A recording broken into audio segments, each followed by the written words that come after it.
Okay, hello and welcome back everyone to Grockit.com. Sorry about that, a little internet glitch prevented me from getting the broadcast live there for a minute. My name's Jim Jacobson though, as usual, and you are, as usual, watching OGTV Programming. This is the 12th edition of the official guide to the test, and we are going through the sentence correction section. Last time we left off on page 663, and we need to pick up with question number 33.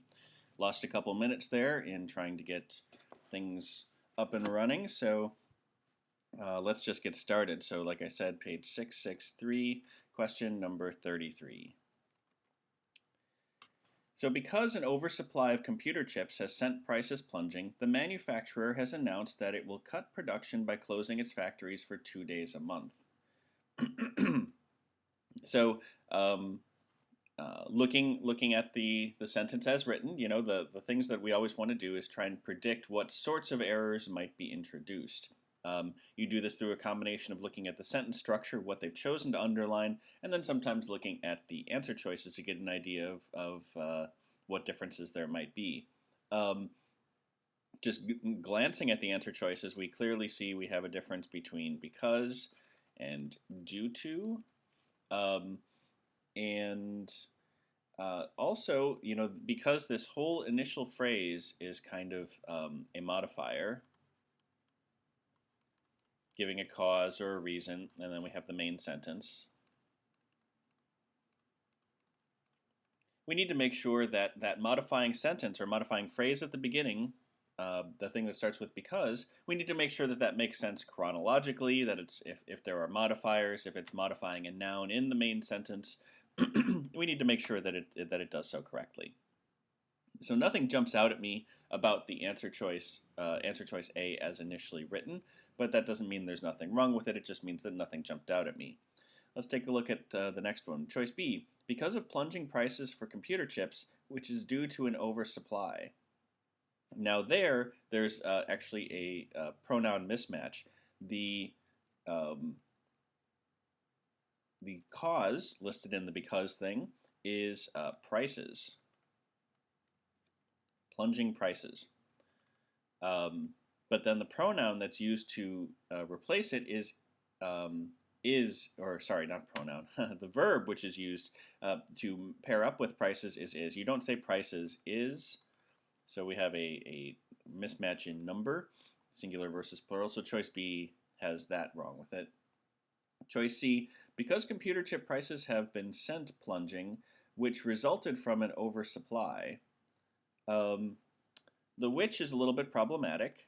It could be that the plunging was what is the result of the oversupply. It could be the prices themselves that where they were, you know, before they started plunging, that was the result of an oversupply.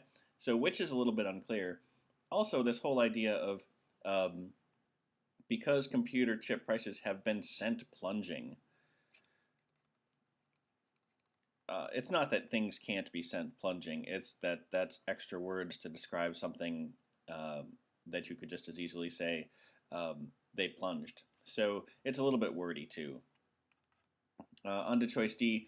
Due to, we are on D, yes. Due to plunging computer chip prices from an oversupply. So in the question of because versus due to, there is no particular difference between the two. Because is one word and due to is two words, and the GMAT will generally favor because for that reason. There's no difference in sense. There are some times when it just might sound more right in your head or in a writer's head to choose one over the other, but they're both correct. And choice D, there's nothing actually wrong with it. The only thing, well, let's keep it then actually. So choice E, due to an oversupply, with the result that computer chip prices have been sent plunging. So we have our friend sent plunging again.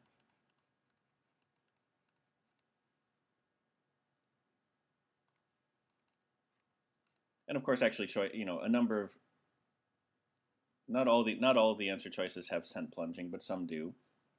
It would be shorter to say plunged. We have due to again, but then we have with the result that computer chip prices. So that's the big problem with that.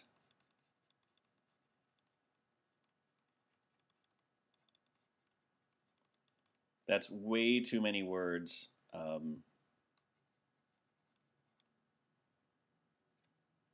For the same result that could be just done with that.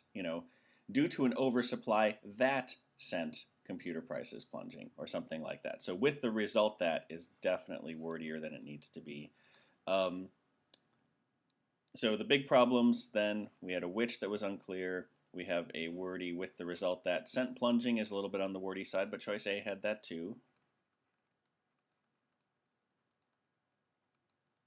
And then choice D, the problem with choice D actually is that it doesn't actually present the order of events in chronological order. While you certainly can describe a sequence of events in an order that is not chronological, as this one does. It says, so the first thing mentioned is plunging computer chip prices, the second thing mentioned is an oversupply, and the third thing mentioned is that the manufacturer has announced that it will cut production. So those are three events. However, the order that they happened was that first the oversupply happened, then the chip prices went down, and then third, the manufacturer announced a cut in production. So the GMAT prefers that chronological events be listed in chronological order for clarity. That way there's no ambiguity about what order things happened in, and for that reason, despite having sent plunging in choice A, again, it's not grammatically incorrect, it's a little bit poetic in a way, but choice A, with a slightly poetic usage, is preferable to choice D, where there is the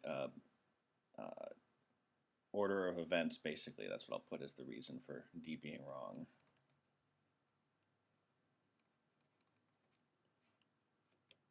They're basically presented in order 2, 1, 3 when they should be 1, 2, 3. Anyway, so choice A, despite sent plunging, has no actual grammatical errors, and there's no lack of clarity because of the chronological order thing. So choice A for number 33. Still page 663, last one, number 34. Beyond the immediate cash flow crisis that the museum faces, its survival depends on if it can broaden its membership and leave its cramped quarters for a site where it can store and exhibit its more than 12,000 artifacts. Things to look out for that we can tell immediately: if versus whether. That's a fairly frequent high-profile issue. And then also we have the pronoun it, which should always set off alarm bells to make sure that it's actually correctly referring clearly and unambiguously to a single referent. So those are the two that jump out at me. So first we'll cover if versus whether. In general, if is used for conditional statements. It is sometimes used for interrogative clauses where you're basically doing an indirect question. Can I go to the store today? He asked whether he could go to the store today. Usually, if it's which of two choices, whether is going to be preferable, and definitely in the case with a phrase like depends on. When you have a phrase that ends in a preposition, whether is the word you use. If doesn't work, can't start a clause that way. So if you have if the thing leading into it ends in a preposition, choose whether. Anyway, so that actually allows us to eliminate choice A because it has if. None of the other ones have if. Choices B and C have whether. And you can have something depend on its ability. I'm looking at choices D and E. Grammatically, you can have something depend on its ability. He depends on his ability to sell merchandise to make his living. Okay, so then you clearly can just depend on a noun or a noun phrase. But since it's in question whether the museum has the ability for broadening its membership, in choices D and E, we do need that kind of question word, either if or whether. Excuse me. So D and E are out because it's actually in question whether the museum has that ability. So that leaves us between B and C, whether it can broaden its membership and leave, or C, whether or not it has the capability to broaden its membership and can leave. Clearly, choice D has some extra words, and basically you will never, ever, ever need to say whether or not. Whether already means which of two things. Either and whether are related, and both of them have built in their meanings one of two things of options. So whether or not lists both the options. It's not grammatically incorrect to say it. I need to be clear about that. If that's something you say in everyday speech, you hear people say it, don't correct them. It's not wrong. You just never need to say it. And the GMAT hates its extra words. So that makes choice C. For that reason, for the repetition of the verb, where it says, it has the capability to broaden its membership and can leave. We don't need to repeat the verb. And also, having the capability, that's another wordy way of saying can. They could have just said whether or not it can broaden its membership and can leave. So even in repeating the verb, they went for a wordy version of that. So C has lots of extra words. B, whether it can broaden its membership and leave its cramped quarters, is the most concise and the most clear, and has the correct idiom for the beginning of the interrogative clause, the part that's asking the question, the part that's in question in the sentence. So choice B. Okay, we have turned the page to page 664, and we are on question number 35. Along with the drop in producer prices announced yesterday, the strong retail sales figures released today seem like it is indicative that the economy, although growing slowly, is not nearing a recession. Okay, so things that jump out at me, the word like always should trigger, like the word it. It, like, and as are trigger words that you can suspect that at least, even if it's used correctly in the sentence as written, you can expect that there's going to be answer choices that do something different. So we have like to worry about, and then we also have the idiom with seem. What comes after the word seem? And then we have this word indicative. What's the idiom for the word indicative or indicate? Because indicate appears in some of the answer choices. So, in no particular order, let's do seem first. Seem does need to be followed by the infinitive. If you're going to, you can say something seems good. He seems friendly. You can use it just with a simple adjective. But the more normal thing is that you use seem plus the infinitive.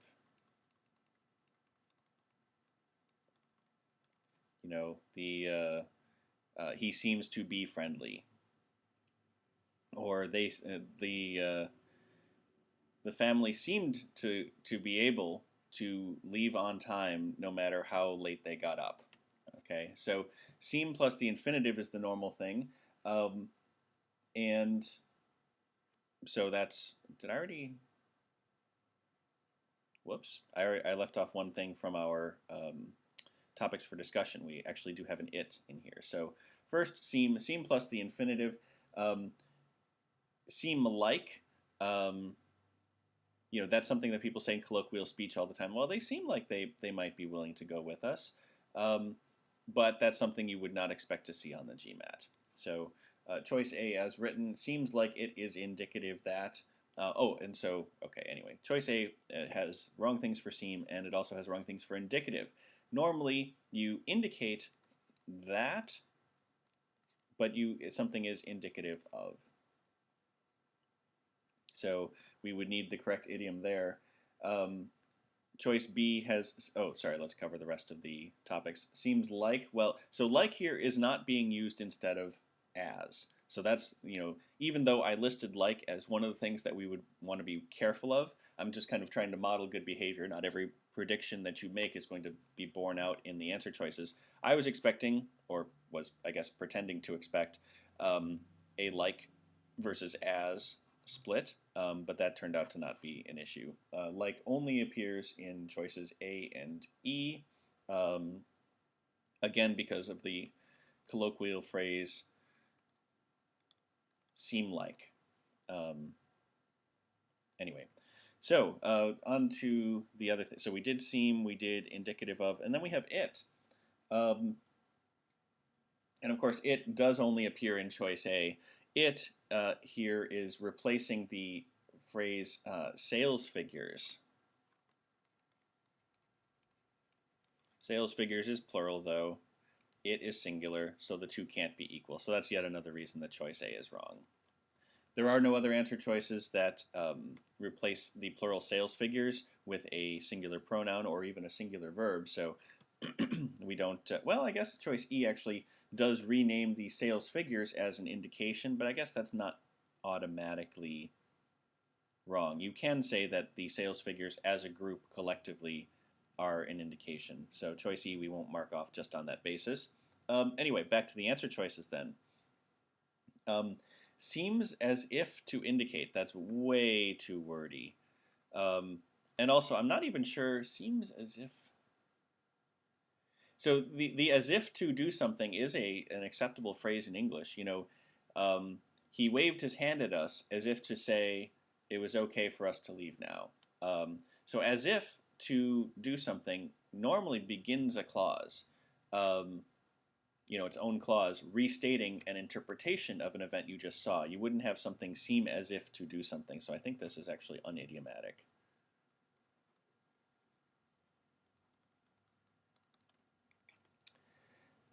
Choice C, seem to indicate that. So I did mention that indicate that was one of the correct options. We can keep that one. Choice D, indicative of. We do have indicative of as an option. And then seem like an indication of, definitely wordy, and we have that seem like again. So now choosing between C and D, seem to indicate that and seem indicative of, again, the preferred mode of expressing the word seem is with the infinitive. Something seems to be something. And so we need to see, or seems to do something. So seems to indicate is going to preferable to seem indicative. In part because the word seem is really kind of the passive form of the verb to see. So literally, it is seen to be, or it is seen to indicate. That's why seem normally has the infinitive with it, because in a sense, you know, things are either literally seen to be, whether they actually are that thing, or figuratively seen to be. And so seem works the same way. So choice D, seeming indicative, gives way to the idea of seeming to indicate, because that's the normal expression of the verb. Choice C for number 35. 664, number 36. Dressed as a man and using the name Robert Shirtliff, Deborah Sampson, the first woman to draw a soldier's pension, joined the Continental Army in 1782 at the age of 22, was injured 3 times, and was discharged in 1783 because she had become too ill to serve. Okay, so the first thing that should jump out at us is, holy cow, a list. So Deborah Sampson did 3 things. She joined, and that part's not in the underlined portion. And then the 2 things that are in the underlined portion we have was injured and was discharged. Remember that things in a list need to be parallel, and so we need to make sure that all 3 are, in this case, they're all 3 are past tense verbs. Not all 3 have was, but that's really the difference just between the verb being active and passive. You know, if she joined, injured, and discharged, there's a difference between injuring and being injured. So injured means she did something to somebody else. If she was injured, somebody else did something to her. Same thing with discharged. If she was discharged, she was sent out from the organization. If she discharged, she fired somebody or something. So the was is critical to the sense of the verb. It's just, and these are all past tense, simple past, but they are The first one's active and the other two are passive. That is acceptable for the purposes of parallelism. They don't all need to be active verbs, for example. Anyway, so that part seems to be clear. And then we also have there's a little bit of chronology. She was discharged because she had become. So we have a past perfect tense here. Remember, on the GMAT, you should only expect to see the past perfect at times when it is meant to show that this action took place prior to another verb that just appears in the simple past. And here, had become too ill to serve happened before she was discharged. So the past perfect there is in the correct, it appears there correctly. Okay, so choice A appears to be good, but there may be something that's more concise. Anyway, so at the age 22, was injured 3 times while being discharged in 1783 because she had become. So while being,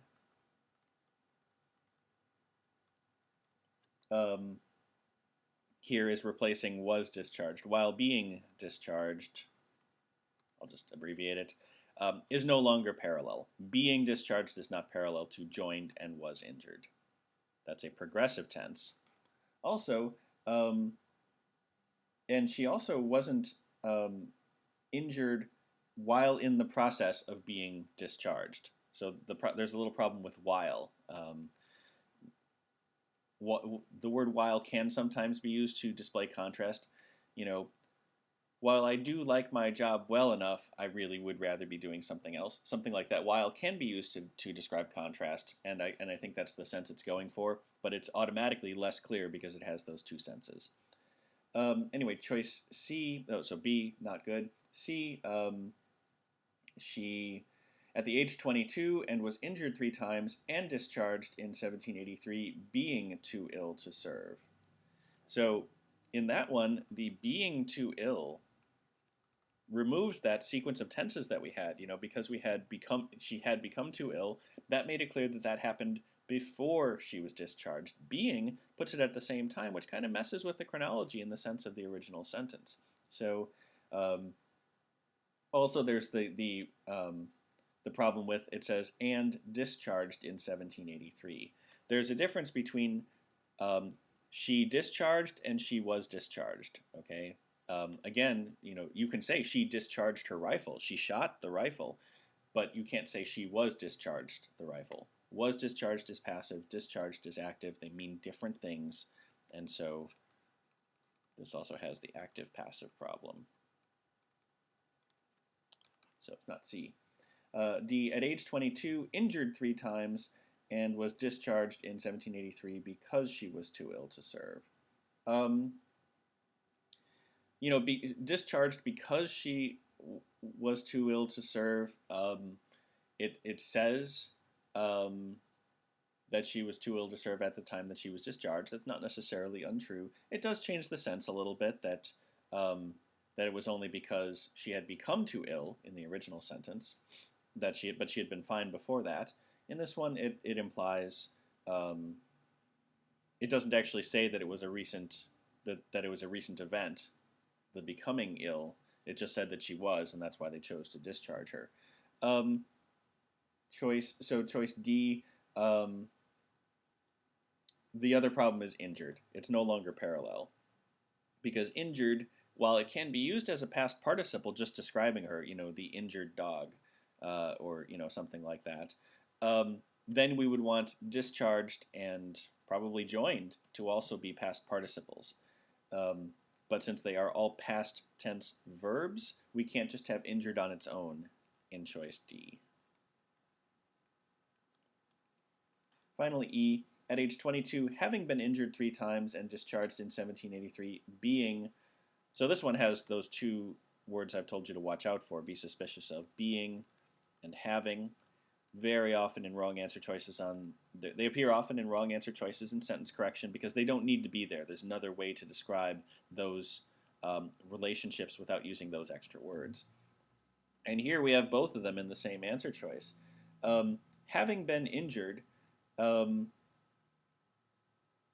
again, isn't parallel to joined. Joined is in the not underlined portion, so we want all the items in the list to be past tense verbs. Having been injured and discharged is not parallel to joined. So not parallel, not parallel. This one actually also was not parallel.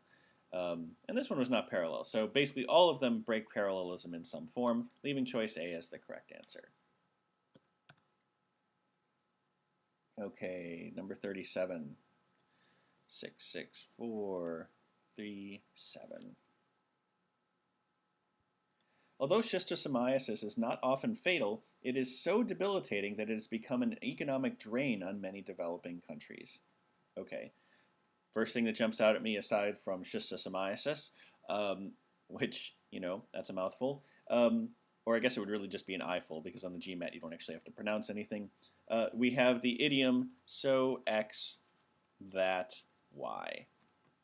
So that idiom needs to, or that structure needs to be used correctly in this question. We need to make sure that happens. And also the main verb is in the present tense, so we want to make sure that the tense of the verb stays right. So schistosomiasis is not often fatal, but it's so debilitating. Debilitating means weakening, de-abling. It has the same root as being able to do something, except it's being unable to do something. It removes people's ability to do things. So debilitating that it has become an economic drain. So has become, present perfect. It is this, that it has recently become an economic drain. So we need to make sure our tenses are right. Those are my predictions. Let's look at the answer choices. So choice A, so debilitating that it has become an economic drain. That sounds okay. There might be a better way to say it.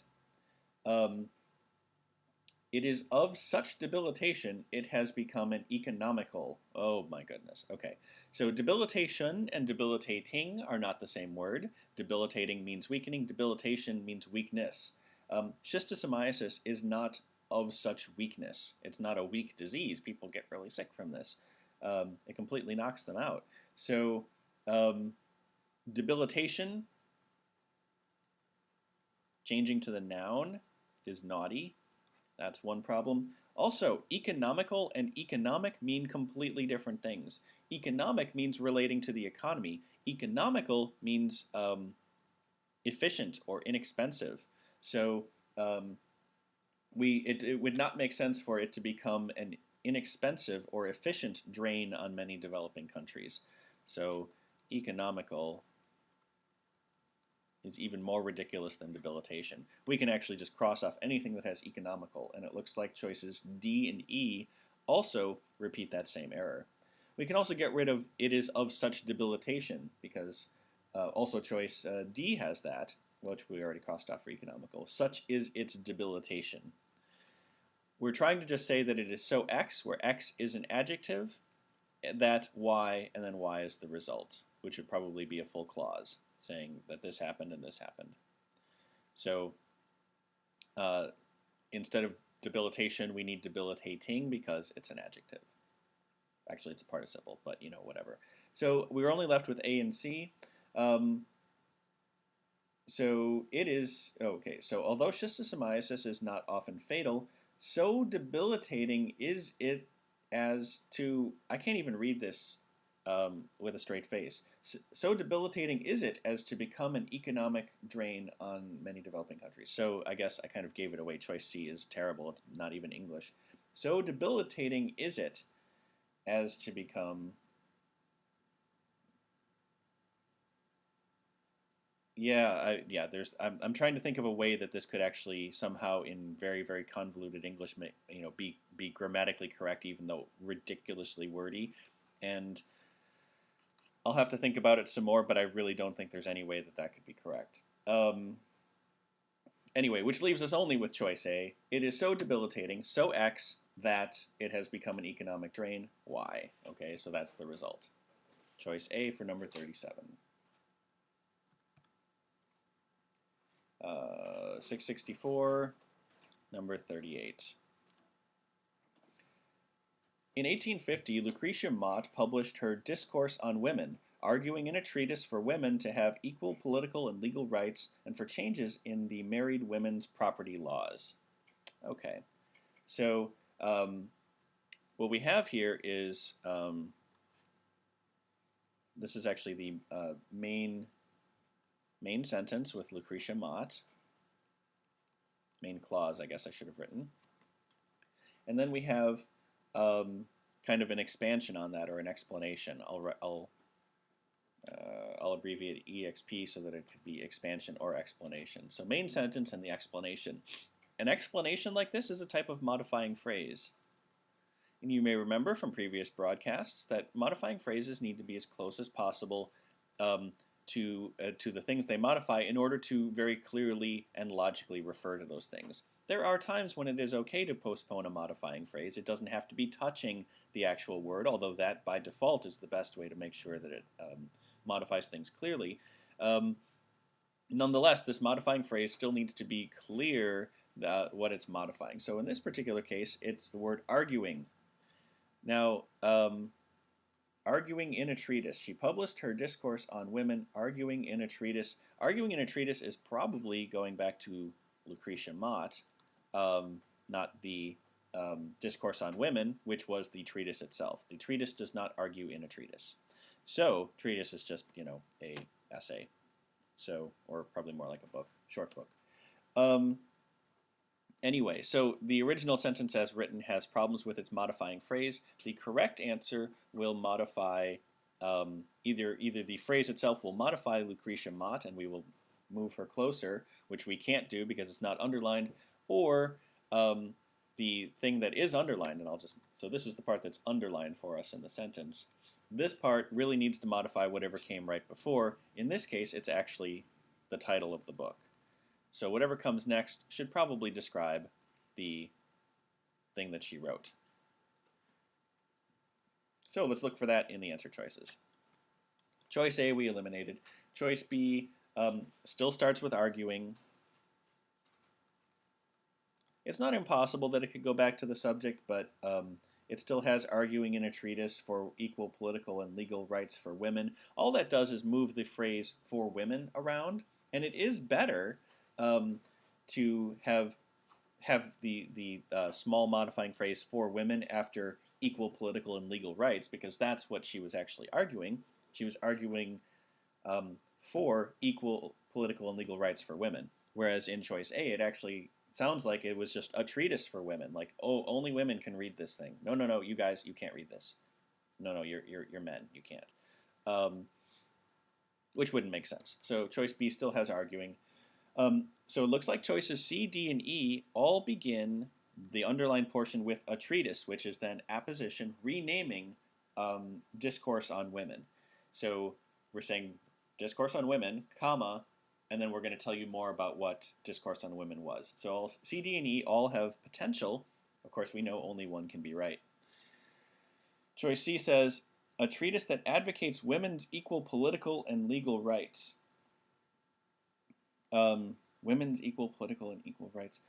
So now the issue here is that there's still actually more of the sentence that's not underlined after our underlined part. And that's the remaining key here. The part that's not underlined then says, and for changes in the married women's property laws. And for why. And we do need to maintain parallelism because there's a kind of a list of things that she argued. In the not underlined portion, we have for y. So basically, in the underlined portion, we need for x. She argued, or a treatise that advocates, or advocating, there's different ways of expressing the actual verb, but we need the preposition for maximum parallelism. Choice C does not have for, it just says a treatise that advocates women's equal political and legal rights. Choice D says a treatise advocating women's equal political and legal rights. Whereas choice E actually says a treatise that argued for equal political and legal rights for women and for changes in the married women's property laws. So E has maximum parallelism. Not that the most parallel choice is always the right answer. I think we even have one today where it isn't, or it looks like it isn't. But in both cases, C and E, or C and D, really do break the parallelism that we were expecting. So they start off right, but then we can cross them off for not being parallel. Choice E is our correct answer. So page 664, number 39. In 1527, King Henry VIII sought to have his marriage to Queen Catherine annulled so as to marry Anne Boleyn. You may have learned it as Anne Boleyn, depending on where you grew up and your background. I'm used to saying Anne Boleyn because that's how we say it in this country. Anyway, okay, so so as to marry. Now, so as to is usually a wordier way of expressing purpose. That's what jumps out at me. You may remember from the critical reasoning section that there are a number of critical reasoning passages that actually use the phrase so as to. So don't get the impression that it's actually wrong to use it. It is just wordy, though. And so, you know, we need to make it clear that it was his intention to marry Anne, and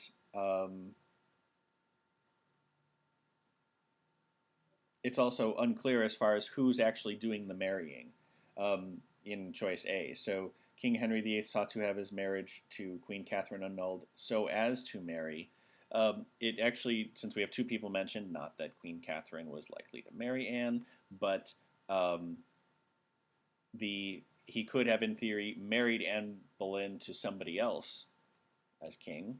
So it'll be best for us to restate the subject to make it clear what two people are getting married. So choice A has so as to, which is a little bit longer, and then also unclear, an unclear marriage, basically.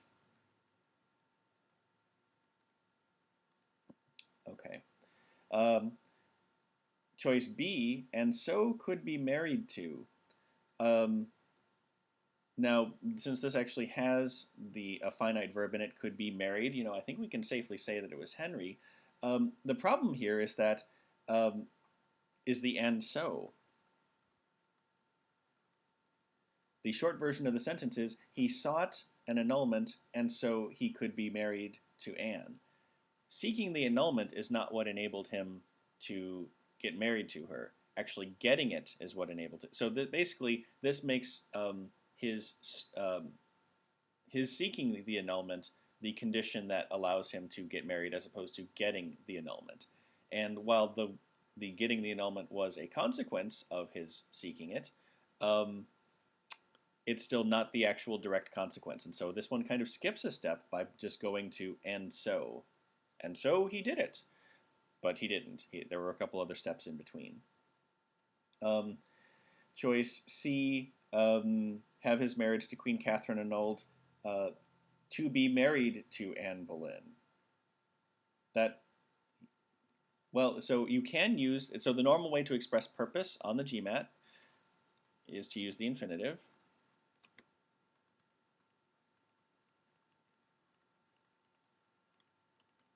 I did it to save time. He took an alternate road to get there faster. So that does make sense, but to be married to is a little bit on the wordy side. Got too many twos in there. And yeah, it's just kind of by condensing it that much, actually, it makes it a little bit less clear what's going on. Henry VIII did it to be married to Anne Boleyn. I guess the other thing is it didn't instantly make him married. There is an actual act involved. There's a transition. There's a ceremony, you know, when you get married. And so seeking the annulment did not make him married. So this one, C also kind of logically skips a step there. So D, so that he could marry. It's got some extra words in it. But it does make it clear that there's this actual separate step involved in marriage, so we can keep it. E, in order that he would marry. And in order that is another way that you can express purpose. But it's more wordy than the infinitive. The other thing about E, though, is would. Would is a problem here. Would is either would is two things. It is a conditional word saying, if you did this, I would do this other thing. It's also the past tense of the word will. Neither of those is appropriate in this case because we're not, even though we are talking about a past tense, he it wouldn't make sense. It wouldn't would could not be the past tense of the word will in choice E, and there's no reason for it to be the conditional thing since it was the intended consequence. So there's nothing hypothetical about marrying Anne Boleyn. It was going to happen after he got his marriage annulled. So we can cross off choice E because of would, and whereas choice D could is also a kind of a conditional thing. I could do it if only I could get to work much faster if I had wings. Could has that hypothetical quality, and it's also the past tense of can, and that's what it's doing here. He actually had the ability to marry her once he got this annulment. So could makes much more sense. And we can move on. Page 664, question number 40. Let's see. Dr. Tonegawa won the Nobel Prize for discovering how the body can constantly change its genes to fashion a seeming unlimited number of antibodies, each specifically targeted at an invading microbe or foreign substance. Okay, so we definitely have seeming unlimited as an issue.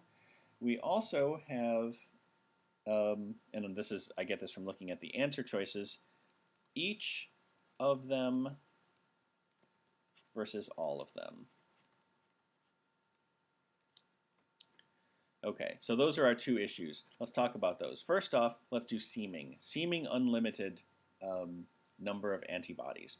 This is just flat out wrong. Seeming is an adjective. Adjectives cannot modify other adjectives. Adjectives can only modify nouns. Unlimited is not a noun. So that's what it's actually modifying. We're trying to say that it's not actually unlimited, it just seems that way. But you can't use the word seeming because seeming is itself an adjective. You actually need to use the adverb seemingly.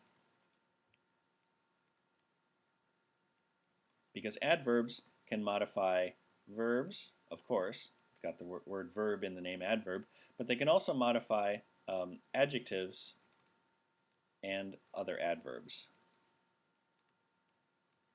So any answer that has seeming in it cannot be right, which is actually choices A, B, and C. Choices D and E have seemingly, so those are the only other thing we need to compare. And then we have a difference between all of them targeted specifically to versus each of them targeted specifically at. So it looks like there's another idiom that I didn't predict. Targeted to or targeted at. Of them, targeted at is the correct idiom. I mean, I'll just tell you that flat out. So targeted to we can eliminate from choice D anyway. Also, the difference between all of something and each of something. All of them, if we use all in this particular sentence, it would mean that the body is producing a seemingly unlimited number of antibodies. So a whole bunch of antibodies specifically targeted at an invading microbe. They aren't all identical and all targeted at one microbe. Each of them is targeted at a different microbe. So we need to emphasize this individual relationship between matching a antibody with the invading microbe or foreign substance. That's the whole point of this, is that the gene kind of custom produces antibodies according to what's gotten into the body. If you use a phrase like all of them, it implies that they're all the same, that it's one big group, one big homogeneous group. So D has basically three things wrong with it. It has the wrong target. It has it has to rather than at. It has all of them, and Actually, those are the only two errors. The other ones are the ones that have the seeming instead of seemingly. So choice D is not it, and choice E is. Okay, 664, last one, number 41. Last one on this page. To develop more accurate population forecasts, demographers have to know a great deal more than now about the social and economic determinants of fertility. Okay, so we start off with a verb tense, and going down the list, we have some different verbs in the answer choices. So we have to know and would have to know.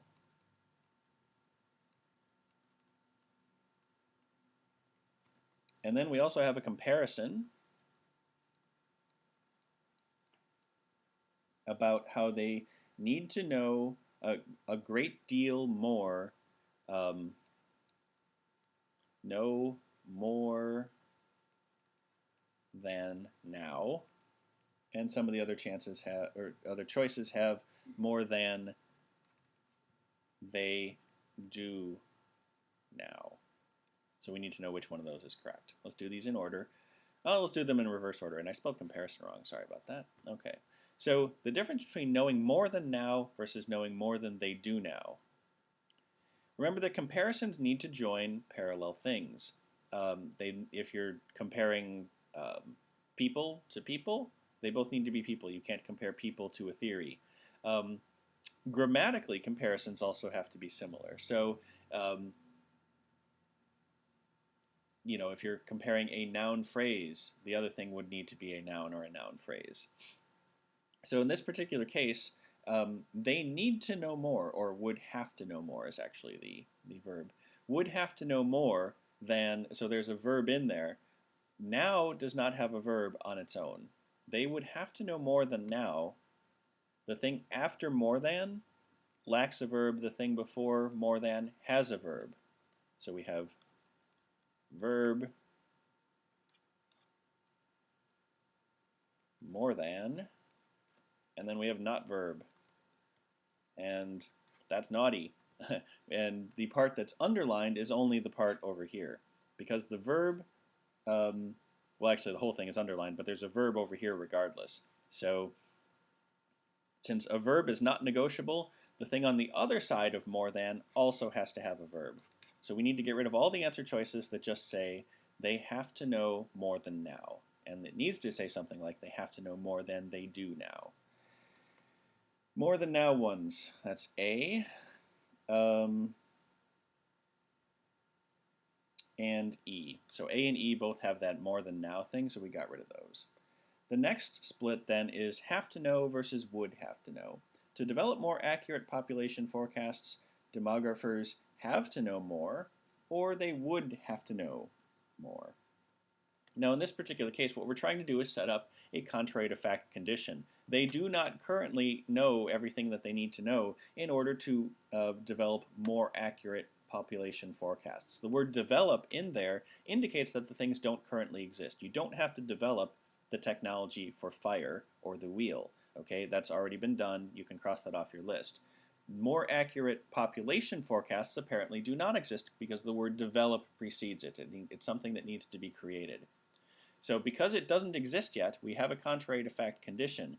And in order to have that second part that doesn't currently exist, you need to make it clear that what's missing from the current thing. And that's why we have to use the hypothetical would have to know, because they don't have that knowledge that they would need to have yet. So only the answers that have would are possible. Choice B just has have to know. So that leaves us with C and D. What's the difference between C and D?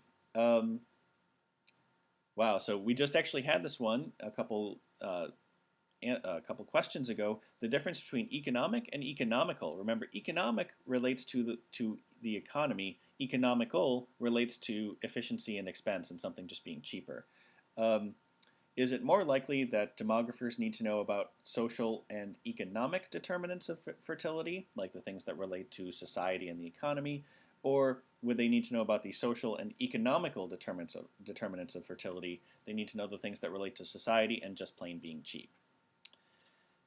I think I probably prejudiced your response to that answer by the way I said it, but economical in this case really should only be applied to, you know, things that cost less, that are more cost effective. So they aren't concerned with the cost effective determinants of fertility. They're looking at social and economic things relating to the economy factors. So we can get rid of choice C because of economical, and select D with confidence. Okay, second to last question on page 665, number 42. Scientists have recently discovered what could be the largest and oldest living organism on Earth, a giant fungus that is an interwoven filigree of mushrooms and root-like tentacles spawned by a single fertilized spore some 10,000 years ago and extending for more than 30 acres in the soil of a Michigan forest. So all those words, and only one of them is underlined. We have the word extending.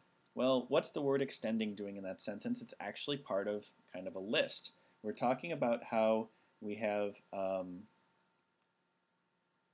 interwoven filigree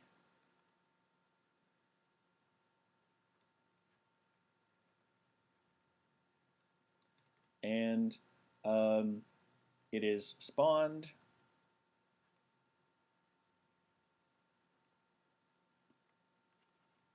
$10,000 years ago and extending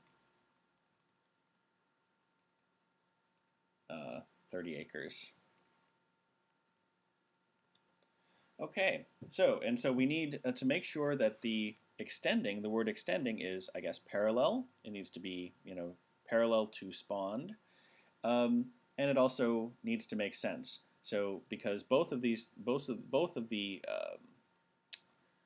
kind of they're participles is what they are. Both of the participles that are explaining what this filigree of mushrooms and tentacles is doing, both of them need to be parallel in the structure. So since spawned is a participle, extending needs to be a participle. So extending is a participle as written. Choice B, extends, is not a participle. That's a verb. So we wouldn't say that it is a filigree spawned and extends. We would need spawned and, praised, or spawned and hated, or spawned and, or choice C, spawned and extended. So extended can be a participle. So we can keep choice C around. Choice D and E both are regular verbs, and we need it to not be a verb to be parallel to spawned. So D and E are all verbs. This one confuses a lot of people, though. Almost everyone chooses choice C. Choice C is not the right answer. People figure, oh, well, spawned and extended. That looks like the most parallel answer. And it does look the most parallel. You have two past participles, both ending in ED. This is basically the trap, and I guess I'm really grateful to the official guide for putting this one in here, because it reminds you that you do actually have to pay attention to context, what the sentence is actually saying, not just the endings on the words. So yes, spawned and extended are two past participles that would be super parallel. They could be super best parallel friends in this sentence correction question, but they can't, because the sense of the sentence is that, this mushroom monster under the ground in Michigan was spawned 10,000 years ago. That's a past tense event. However, that thing is still there, okay? So extending a present participle makes sense. If we use extended, it means that it's not doing it anymore, and it is. I mean, really, it's really out there. So the past participle, even though it's the most parallel, actually changes the meaning of the sentence and makes less sense. Choice A, the sentence as written, is correct. All right, last one. Page 665, number 43. Laos has a land area about the same as Great Britain, but only 4 million in population, where many are members of hill tribes ensconced in the virtually inaccessible mountain valleys of the north. So here we have a comparison we are so that has all the issues that comparisons normally do. The things compared need to be parallel. Also, we have a parallel structure in terms of, well, we can deal with that. And then also having land versus having 4 million in population. I guess this is a subset of the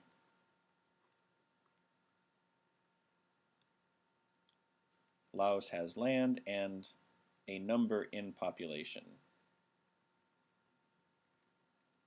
It would probably be more direct to say it has land and then people. So we would want to not have that. Okay, so that's one aspect of the comparison. The other thing is we need to actually compare the land and the people to those of Great Britain. So when we're comparing things, we have to either compare Laos to Great Britain, or the land and people of Laos to the land and people of Great Britain.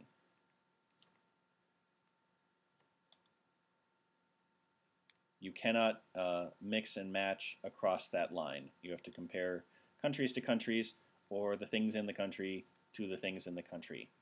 So knowing those two things, let us look at the answer choices. So choice A, Laos has a land area about the same as Great Britain.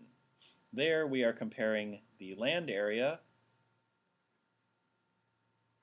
versus a country. And that's naughty. We can cross that one off right away. Choice B, Laos has a land area about the same size as Great Britain is. Again, we're comparing a land versus a country. Naughty. Choice C, Laos has a land area that is about the same size as Great Britain's land area. Okay, so there we actually have parallelism in choice C. Okay, we're comparing the land area of Laos to the land area of Great Britain. But in Laos, with a population of only 4 million people, many of them. So choice C is, well, let's keep it, but the them is a little suspect. And just the actual phrase itself, but in Laos with a population, is definitely wordy. So let's see if we can find something less wordy than C. So Laos has a land area comparable to the size of Great Britain. Okay, so there we're comparing at least an aspect of the country to an aspect of the country, but only 4 million in population, and many are members of hill tribes ensconced, blah, blah, blah. So choice D,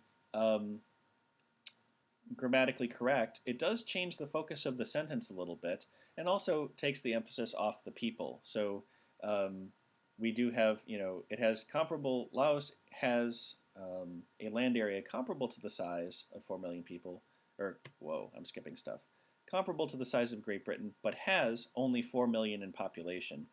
If we could go from having a number in population to having people, that would be better. But then the shift in meaning of the sentence, instead of saying, hey, Laos is about the same size as Great Britain, but far fewer people, and a lot of them are rural, it basically makes it a three-part sentence. Laos has the same area as Great Britain, it has far fewer people, and many of its people are up in the mountains in tribes. So where the original sense of the sentence is that we're really just comparing land versus population, and then when we get to the topic of population, there's kind of this parenthetical additional clarification that not only does Laos have fewer people, but a lot of them are living in really remote areas. It's not like they're all living in one big city. So choice D changes the focus of the sentence by making 3 points of comparison: land, population, and who lives in the mountains. And it has, number of population versus people, which is, it'd be better if they dealt in the concrete. So choice D, not so good. Choice C was wordy. We're still keeping it, but let's compare it to E. Laos has a land area comparable to that of Great Britain, so there we're comparing land to land, but a population of only 4 million people, many of whom are members of hill tribes. Okay, so in this one, we keep the focus on the land and the people. We even have the word people in there as opposed to a number of population, and it's definitely less wordy than choice C. So choice E wins out for being clearer and more concise, because choice C also had the population, well, that one at least had a population of only 4 million people.